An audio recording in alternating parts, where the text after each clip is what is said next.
When you think of Egypt, what is the first thing that comes to mind? Naturally, you think of pyramids.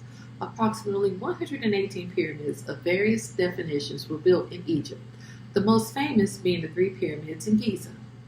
The largest of these was built by the pharaoh Khufu, the two smaller pyramids later built by his sons pharaohs Khafre and Menkaure. Most people are not aware that there was another kingdom in Africa that built more pyramids than Egypt. Because of the grandeur of the pyramids of Giza and the unfortunate racism of early archaeology, these pyramids located in what was ancient Nubia have been overlooked. More than 200 pyramids were built from 300 BCE to 350 AD, marking the tombs of royalty and statesmen in the Nubian kingdom of Kush. Now you may ask, when and where did this all happen? Nubia was located south of the first cataract of the Nile River and was mentioned in the Egyptian hieroglyphs and writings as early as 3500 BCE. The two countries had a complex relationship that was based on cultural exchange, cooperation, and some intermarriage. As the Egyptian empire grew stronger, a rivalry began between the two nation states. They were in competition for control over trade routes along the Nile River and raw materials which were in plentiful supply in Kushite territories due to their trade networks with other African regions. During the Egyptian Middle Kingdom, Egypt began to push into Nubia to gain control of trade routes in Kushite territory and build forts along the Nile River. Egypt eventually conquered this area and ruled Kush as a part of Egypt for about 400 years.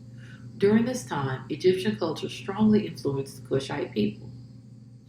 In the 11th century BCE, the Kushite kingdom regained its freedom, and the new dynasty established itself at a location called Jebel Barkal. By this time, the Egyptian influence of Kush was so strong that this dynasty duplicated the Egyptian style of monarchy. And in 742 BCE, the Kushite ruler Pai conquered Egypt and established the 25th dynasty, which ruled Egypt for around 100 years. The Egyptian influence extended to how Nubian rulers buried their dead. Beginning with Pai, the first royal burials of the 25th dynasty were interred at El Karu, downstream from Jebel Barkal. Now referred to by modern archaeology as the Black Pharaohs, Pai and his descendants built pyramids over their tombs as markers.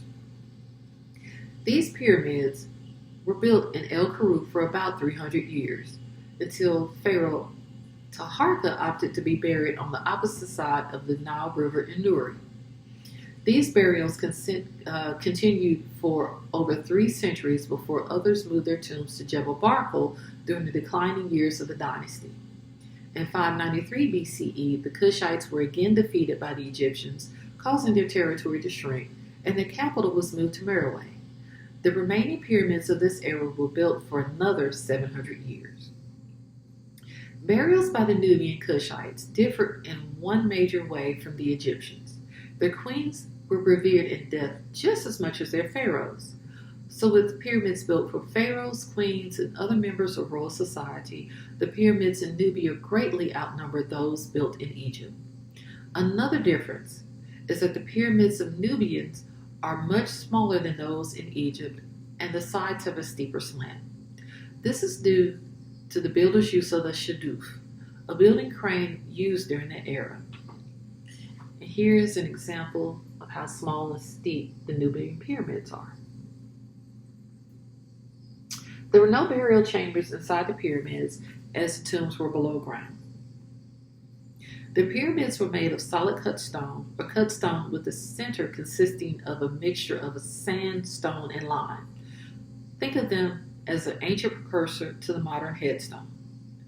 The pyramids were built closely together, which archaeologists believe represent astronomical clusters and are sometimes so close together that you can touch 2 of them at once. Here's another picture showing 2 pyramids in the temple complex, and these are quite close together. During the mid-1800s, the Nubian pyramids came under threat from a treasure-hunting physician named Giuseppe Ferlini. Europeans had heard rumors of pyramids and treasure in this area of Africa, but no real exploration had been done until Ferlini arrived.